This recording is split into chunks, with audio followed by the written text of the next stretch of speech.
अस्सलाम वालेकुम students, welcome to online class for grade 4 subject English B. Today's lecture number is 6। Students, आज जो topic हमने discuss करने हैं, सबसे पहले हम डिस्कस करेंगे फ्यूचर इंडेफिनिट टेंस को। स्टूडेंट्स, आपने ये काम अपनी कॉपीज़ पे नीट वे में नोट डाउन करना है और टेंस की प्रैक्टिस भी करनी है। इसके अलावा हम फ्यूचर इंडेफिनिट टेंस का एक्टिव पैसिव वॉइस करेंगे। स्टूडेंट्स, एक्टिव पैसिव वॉइस भी आपने अपनी कॉपीज़ पे नीट वे में नोट डाउन करना है और सेंटेंसेस की प्रैक्टिस भी करनी है। इसके अलावा ग्रामेटरी पोर्शन में से काइंड्स ऑफ सेंटेंसेस करेंगे, जो कि पेज नंबर 79 से 82 पे है। स्टूडेंट्स, जो एक्सरसाइज मैं आपको करवाऊंगी काइंड्स ऑफ सेंटेंसेस से रिलेटेड, वो आपने अपनी बुक्स पे ही नीट वे में नोट डाउन करनी है और उनको याद भी करना है। Future indefinite tense. Future tense ऐसे वक्त के बारे में बात की जाती है जो आने वाला वक्त हो। अगर इसकी पहचान यानी रिकग्निशन की बात करें तो जुमले के आखिर में गा, गी, गे आता है। जैसे कि डॉक्टर वक्त पर दफ्तर आएगा, मैं सुबह सैर को जाऊंगी, तुम खत लिखोगे। नेक्स्ट फॉर्मूला है assertive sentences. Assertive sentences means के सिंपल सेंटेंसेस जो होते हैं उनका क्या फॉर्मूला होता है। आपको पता है कि जुमले का जो स्टार्ट है, जो सेंटेंस का स्टार्ट है, वो सब्जेक्ट से होता है, ठीक है। उसके बाद कोई हेल्पिंग वर्ब यूज़ किया जाता है, क्योंकि फ्यूचर इंडेफिनिट टेंस है। फ्यूचर इंडेफिनिट टेंस में हेल्पिंग वर्ब कौन सा यूज़ होता है, विल या शैल यूज़ होता है। फॉर्म ऑफ वर्ब कौन सी यूज़ होती है, first form of verb use होती है और उसके बाद ऑब्जेक्ट आता है। इसी तरह नेगेटिव सेंटेंसेस में सबसे पहले क्या होता है, सब्जेक्ट होता है, उसके बाद हेल्पिंग वर्ब यूज़ किया जाता है, विल या शैल का इस्तेमाल होगा, क्योंकि हम फ्यूचर इंडेफिनिट टेंस कर रहे हैं, इस वजह से हेल्पिंग वर्ब कौन सा यूज़ होगा, विल या फिर शैल। और नेगेटिव सेंटेंसेस होंगे तो इस वजह से आगे क्या आएगा, विल शैल के बाद नोट लगाया जाएगा और फर्स्ट फॉर्म ऑफ वर्ब भी आएगी और साथ ऑब्जेक्ट आ जाएगा एंड पे। इंटेरोगेटिव सेंटेंसेस में जो हेल्पिंग वर्ब होता है वो हमेशा स्टार्ट में आ जाता है, ठीक है। हेल्पिंग वर्ब जो है, अगर फ्यूचर इंडेफिनिट टेंस करें तो हेल्पिंग वर्ब इसका क्या है, विल और शैल। तो विल और शैल जो है इंटेरोगेटिव सेंटेंसेस में स्टार्ट में आ जाएगा, उसके बाद सब्जेक्ट आएगा, सब्जेक्ट के बाद फर्स्ट फॉर्म ऑफ वर्ब आएगी और फिर ऑब्जेक्ट आएगा। इंटेरोगेटिव सेंटेंसेस में क्वेश्चन मार्क मस्ट लगाया जाता है। स्टूडेंट्स, ये देखिए मैंने साइड पे की बनाई हुई है। आपको मैंने प्रोनाउंस करवाए थे और प्रोनाउंस में मैंने आपको फर्स्ट पर्सन, सेकंड पर्सन और थर्ड पर्सन का मैंने बताया था। फर्स्ट पर्सन आई और वी, ठीक है। आपने ये बात याद रखनी है कि फ्यूचर इंडेफिनिट टेंस में हेल्पिंग वर्ब आपने किसके साथ यूज़ करना है, फर्स्ट पर्सन के साथ आपने शैल यूज़ करना है, बाकी सेकंड पर्सन यू और third person he, she, it, they या कोई भी नेम है अगर और सिंगुलर प्लूरल चीज़ है तो आपने इसके साथ क्या यूज़ करना है, विल यूज़ करना है हेल्पिंग वर्ब, ठीक है। समझ आ गई मेरी बात की। फर्स्ट पर्सन के साथ शैल का यूज़ किया जाएगा, सेकंड पर्सन और थर्ड पर्सन के साथ विल यूज़ किया जाएगा। Next translation. फर्स्ट सेंटेंस है, मैं सुबह सैर को जाऊँगा। मैं जो है वो सब्जेक्ट है, ठीक है। तो यहाँ पे आई आ गया। आई के साथ मैंने आपको क्या बताया, कौन सा हेल्पिंग वर्ब यूज़ होगा, शैल यूज़ होगा, तो यहाँ पे हमने शैल लिख दिया। उसके बाद देखिए फॉर्मूले के अकॉर्डिंग कौन सी आगे वर्ब आनी थी, फर्स्ट फॉर्म ऑफ वर्ब आनी थी, जाना, ठीक है। ये जाऊँ जो है ये एक वर्ब है, ठीक है। तो जाऊँगा इसकी इंग्लिश क्या होगी, गो होगी, और जो गा था वो आपको रिप्रेजेंट कर रहा है फ्यूचर टेंस को, तो हमने यहाँ पे शैल यूज़ कर लिया इसको देखते हुए, सब्जेक्ट को देखते हुए, ठीक है।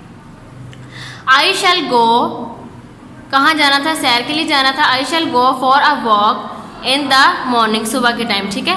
इन द मॉर्निंग आ गया। सेंटेंस क्या है, I shall go for a walk in the morning. Second है क्लर्क वक्त पर दफ्तर आएगा, ठीक है। द क्लर्क सब्जेक्ट है हमारा, ठीक है। उसके बाद मैंने आपको बताया है किसी भी कोई नेम, ठीक है, या किसी सिंगुलर प्लूरल की चीज़ के बारे में बात की जाएगी, या ही शीट के बारे में बात की जाएगी, यू के बारे में बात की जाएगी, तो फ्यूचर इंडेफिनिट टेंस में हेल्पिंग वर्ब विल यूज़ किया जाएगा। तो द क्लर्क के बाद जो हेल्पिंग वर्ब आया वो क्या आया, विल आया, ठीक है। आई का जो इंग्लिश है यानी कि कम, विल कम टू, कहाँ पर, दफ्तर पर, दफ्तर में, विल कम टू ऑफिस, वक्त पर क्या आएगा, ऑन टाइम, ठीक है। The clerk will come to office on time. Third है वो जुर्माना अदा नहीं करेंगे, वो जुर्माना अदा नहीं करेंगे। ये देखिए ये किसको रिप्रेजेंट कर रहा है, प्लूरल चीज़ को रिप्रेजेंट कर रहा है, ज़्यादा सारे लोगों की बात की जा रही है। तो जो वो का प्रोनाउन आएगा वो क्या आएगा, दे प्रोनाउन आएगा। ठीक है, अब देखिए दे के साथ हेल्पिंग वर्ब कौन सा यूज़ होगा, विल यूज़ होगा। दे के बाद हमने विल लगा दिया। ठीक है, उसके बाद ये देखिए नेगेटिव सेंटेंसेस यानी नहीं का यहाँ पे नहीं आया लिखा हुआ है, तो आपने जब सेंटेंस बनाना है तो आपने दे विल के बाद क्या लगाना है, नोट लगाना है। ये देखिए फॉर्मूले में भी मैंने यहाँ पे नोट लगाया है। अदा, अदा की इंग्लिश होती है पे। ठीक है, दे विल नॉट पे, जुर्माना की इंग्लिश होती है द फाइन। सेंटेंस क्या है, दे विल नॉट पे द फाइन। फोर्थ है मुसाफिर सामान नहीं बांधेंगे, मुसाफिर की इंग्लिश होती है the passengers, passengers will not. ठीक है, क्योंकि नेगेटिव सेंटेंसेस है तो नोट लगा दिया हमने हेल्पिंग वर्ब के बाद। सेंटेंस क्या है, द पैसेंजर्स विल नॉट। बांधना की जो इंग्लिश होती है वो होती है पैक, और सामान की इंग्लिश होती है लगेज। सेंटेंस क्या है, the passengers will not pack the luggage. Next 5 sentence है, क्या मेरा भाई मुझे तोहफा देगा। अब ये देखिए ये इंटेरोगेटिव सेंटेंसेस हैं। क्या, अब क्या आपको मैंने बताया है, ये देखिए यहाँ क्या से पता चल रहा है, सवाल ये फिक्र है, पूछ रहा है, सवाल पूछ रहा है क्या मेरा भाई मुझे तोहफा देगा, तो ये इंटेरोगेटिव सेंटेंसेस हैं। इंटेरोगेटिव सेंटेंसेस में मैंने आपको बताया था कि हेल्पिंग वर्ब जो है वो हमेशा स्टार्ट में आता है। तो हम फ्यूचर इंडेफिनिट टेंस कर रहे हैं, फ्यूचर इंडेफिनिट टेंस का हेल्पिंग वर्ब क्या है, विल और शैल। तो विल और शैल जो है वो स्टार्ट में आएगा। इसी तरह जब हम सेंटेंस बनाएंगे तो जो हेल्पिंग वर्ब है वो स्टार्ट में आ जाएगा। ठीक है, तो विल जो है वो स्टार्ट में आ गया। विल मेरा भाई, मेरे भाई की इंग्लिश क्या होगी, my brother, will my brother. देना, देना की इंग्लिश होती है गिव। ठीक है, विल माई ब्रदर, हमने first form of verb use करनी है तो first form of verb use करेंगे तो इसमें क्या आएगा, give. Will my brother give, मुझे की इंग्लिश होती है मी, और तोहफे की इंग्लिश होती है गिफ्ट। सेंटेंस क्या है, will my brother give me a gift, question mark and पे मस्ट लगाना है आपने। 6 सेंटेंस है, क्या हम इनाम हासिल करेंगे, ये भी इंटेरोगेटिव सेंटेंस है। अब ये देखिए क्या हम, अब यहाँ पे विल होना चाहिए, शैल होना चाहिए। अब हम मैंने आपको बताया आई वी के साथ हम क्या यूज़ करते हैं, शैल यूज़ करते हैं। तो जो शैल का हेल्पिंग वर्ब है वो स्टार्ट में आ जाएगा शैल, और हम की जो हम है वो उसका प्रोनाउन क्या यूज़ करेंगे, वी यूज़ करेंगे। शैल वी, हासिल करना या जीतना, इसकी इंग्लिश क्या होती है, win. Shall we win the, इनाम की इंग्लिश क्या होगी, प्राइज। सेंटेंस क्या है, shall we win the prize, और एंड पे क्वेश्चन मार्क मस्ट लगाना है। 7 वो मेरा हुक्म मानेगी। 8 क्या डॉक्टर वक्त पर दफ्तर आएगा। 9 तुम खत लिखोगे। 10 आप जहाज से सफ़र नहीं करेंगे। स्टूडेंट्स ये आपका होम टास्क है और इन जुमलों की इंग्लिश ट्रांसलेशन आपने खुद से करनी है। स्टूडेंट्स ये सारा काम आपने अपनी कॉपीज़ पे नीट वे में नोट डाउन करना है। आपने हेडिंग देनी है फ्यूचर इंडेफिनिट टेंस की, उसके बाद आपने हेडिंग देनी है रिकग्निशन की, और सारा आपने एज इट इज़ लिख देना है। उसके बाद आपने हेडिंग देनी है फार्मूले की, और ये तीनों फार्मूले आपने एज इट इज़ लिख देने हैं। इसके अलावा साइड पे जो मैंने की बनाई है ये भी आपने अपनी कॉपीज़ पे ऐसे ही बनानी है। उसके बाद आपने हेडिंग देनी है ट्रांसलेशन की। ट्रांसलेशन में सबसे पहले जो आपको फर्स्ट 4 मैंने सेंटेंसेस कराए थे आपने पहले वो नोट डाउन करने हैं। उसके बाद आपने 5, 6, 7, 8, 9 एंड 10 सेंटेंसेस को नोट डाउन करना है और इनकी प्रैक्टिस भी करनी है। फ्यूचर इंडेफिनिट टेंस के अब हम एक्टिव पैसिव वॉइस करेंगे। फॉर्मूले के अकॉर्डिंग जब हम एक्टिव वॉइस को पैसिव वॉइस में कन्वर्ट करते हैं, सब्जेक्ट की जगह ऑब्जेक्ट आता है, उसके बाद हेल्पिंग वर्ब यूज़ किया जाता है। फ्यूचर इंडेफिनिट टेंस में जब हम उसको पैसिव वॉइस में कन्वर्ट करते हैं एक्टिव वॉइस को, तो हेल्पिंग वर्ब कौन सा यूज़ होता है, विल बी या शैल बी यूज़ किया जाता है। इसके अलावा फॉर्म ऑफ वर्ब यूज़ होती है, third form of verb use होती है, और उसके बाद पैसिव वॉइस में बाय लगाया जाता है और ऑब्जेक्ट की जगह सब्जेक्ट आता है। ये कुछ रिप्लेसमेंट हैं, यानी सब्जेक्ट को ऑब्जेक्ट बनाया जाता है और ऑब्जेक्ट को सब्जेक्ट बनाया जाता है। ही को रिप्लेस किया जाता है हिम के साथ, शी को हर, वी को अस के साथ, दे का दम किया जाता है, आई का मी ही रहता है और यू का यू ही रहता है। ये भी एक की है कि हेल्पिंग वर्ब आपने किस तरह किसके साथ यूज़ करना है। फर्स्ट पर्सन के साथ शैल भी यूज़ किया जाएगा। फर्स्ट पर्सन कौन से, आई या वी। सेकेंड और थर्ड पर्सन के साथ विल भी आता है। सेकंड पर्सन यानी कि you, third person he, she, it, they या कोई भी नाम है तो उसके साथ विल भी आएगा। ये कुछ एग्जाम्पल्स हैं। फर्स्ट एक्टिव वॉइस है I shell drink water. Water जो है वो ऑब्जेक्ट है, पैसिव वॉइस में जब हम इसको कन्वर्ट करेंगे तो ये सब्जेक्ट बन जाएगा। वाटर विल बी, ड्रिंक की थर्ड फॉर्म होती है ड्रंक और उसके बाद पैसिव वॉइस में बाय लगाया जाता है और आई का मी हो जाता है। सेंटेंस क्या है? Water will be drunk by me. Second active voice है Ali will polish the shoes. Passive voice में द शूज़ जो है वो सब्जेक्ट बन जाएगा, उसके बाद विल बी आएगा हेल्पिंग वर्ब। पॉलिश की थर्ड फॉर्म होती है पॉलिश्ड, उसके बाद बाय आएगा और जो अली सब्जेक्ट था यहाँ पे पैसिव वॉइस में ऑब्जेक्ट हो जाएगा। पैसिव वॉइस क्या है? The shoes will be polished by Ali. Third active voice है we will clean the mosque. Passive voice में द मॉस्क जो है वो सब्जेक्ट बन जाएगा, उसके बाद विल बी आएगा और क्लीन की थर्ड फॉर्म होती है क्लीन्ड और उसके बाद बाय लगाएंगे, वी का अस हो जाएगा। सेंटेंस क्या है? The mosque will be cleaned by अस।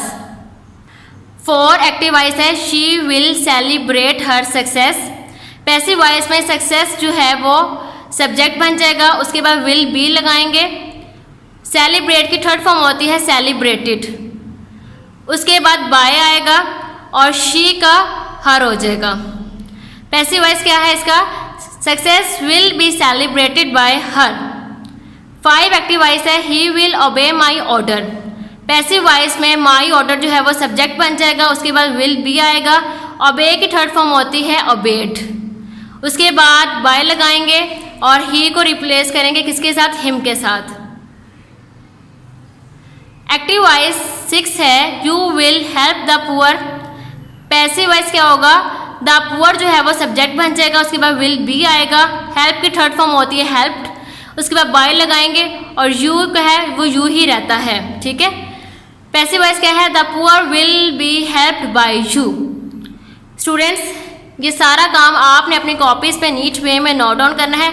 आपने ऐसे ही लिखना है। फ्यूचर इंडेफिनिट टेंस की हेडिंग देनी है, उसके बाद आपने हेडिंग देनी है एक्टिव पैसिव वॉइस की, उसके बाद आपने हेडिंग देनी है फॉर्मूले की और ये आपने एज इट इज़ फार्मूला लिख देना है। ये की जो है ये दोनों कीज़ आपने एज इट इज़ अपनी कॉपीज़ पे ऐसे ही बनानी है। फिर आपने एग्जाम्पल्स की हेडिंग देनी है और ये 6 एग्जाम्पल्स जो हैं ये आपने अपनी कॉपीज़ पे नीट वे में लिखनी है और इन जो है एक्टिव पैसिव वॉइस की आपने प्रैक्टिस भी करनी है। Next, kinds of sentences.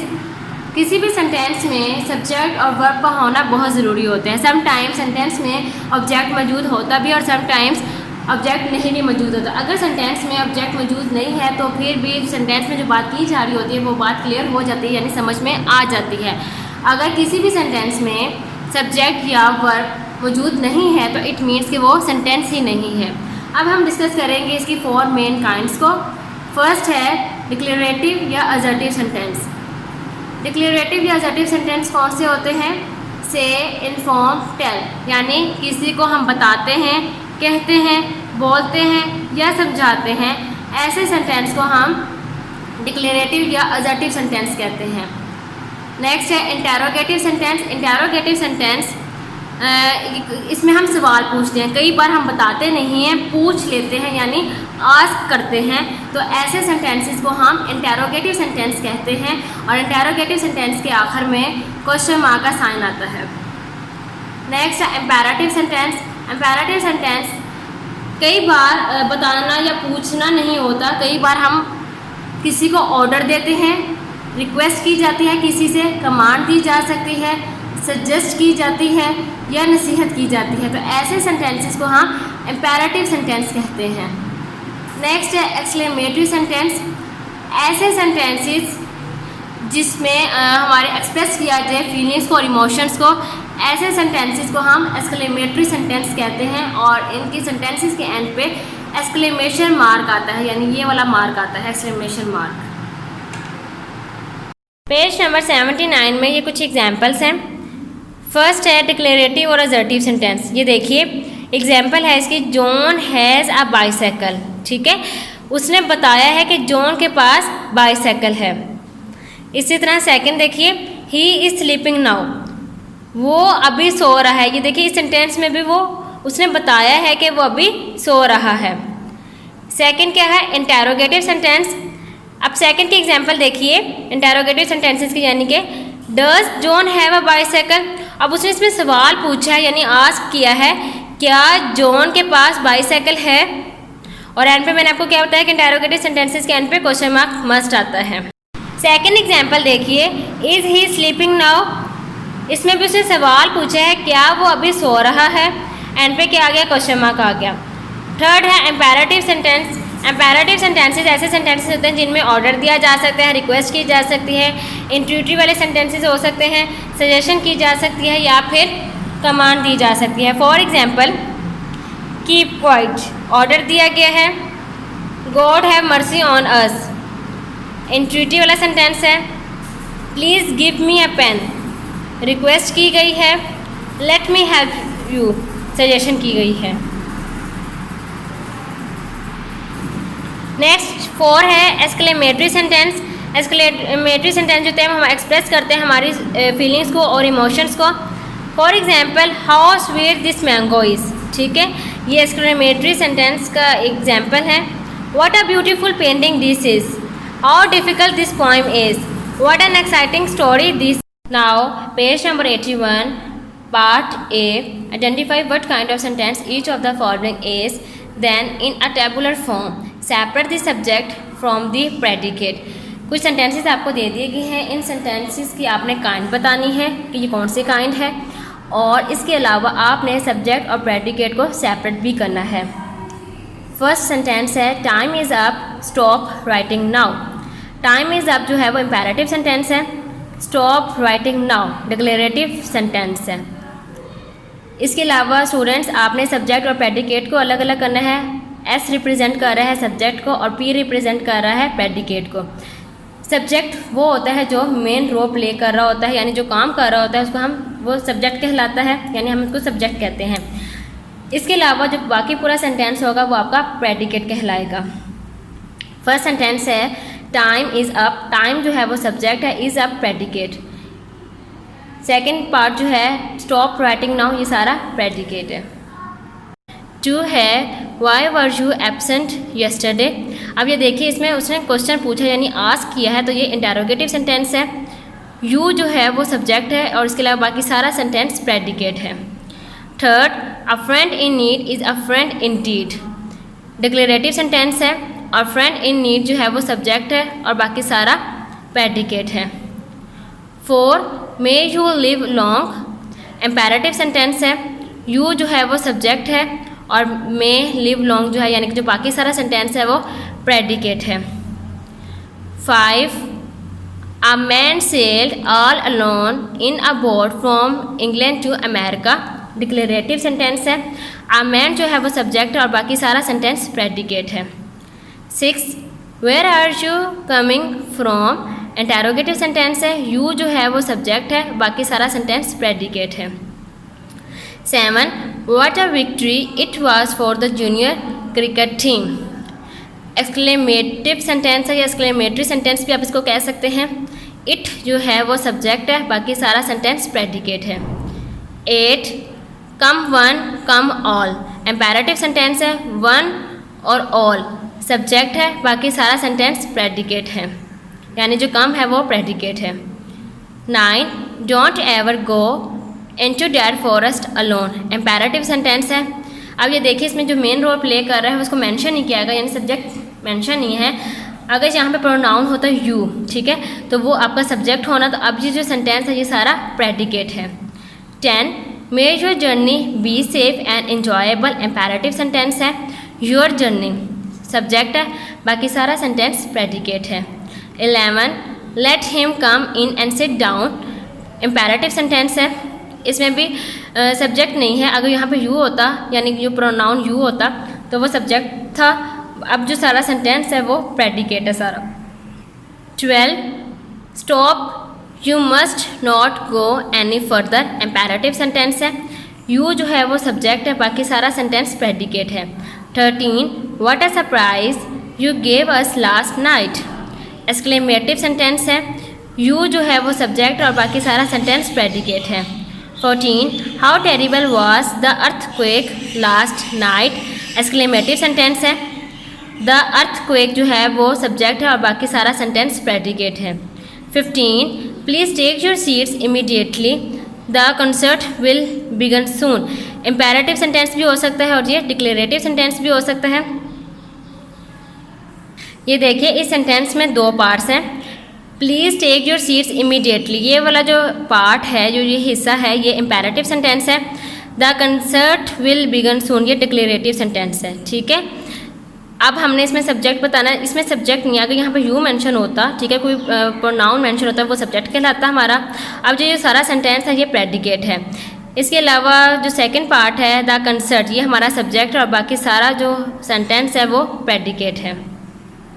Now page number 82, part B, state what kind of sentence each of the following is. If a sentence is in the negative form mention it.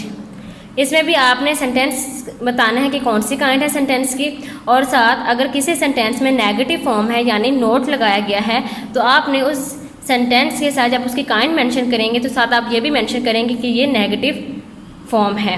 Clear? First sentence है have not you heard a bird called the ostrich. ये interrogative sentence है।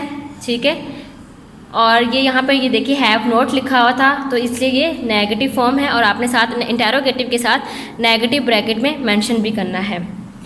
Second है how wonderful it would be if I were king for a day. Exclamative sentence है।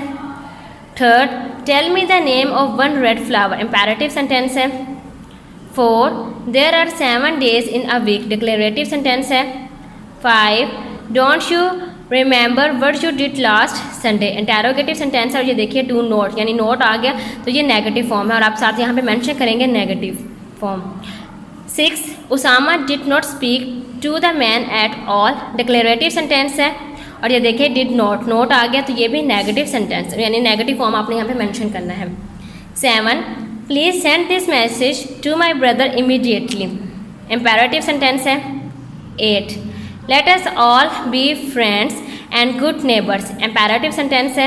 9 is not that a mountain in the distance। interrogative sentence है और ये देखिए is not है तो यहाँ पे आप नेगेटिव फॉर्म मेंशन करेंगे। 10 history is a very interesting subject। declarative sentence है। 11 should we not go and apologize to mother for what we have done।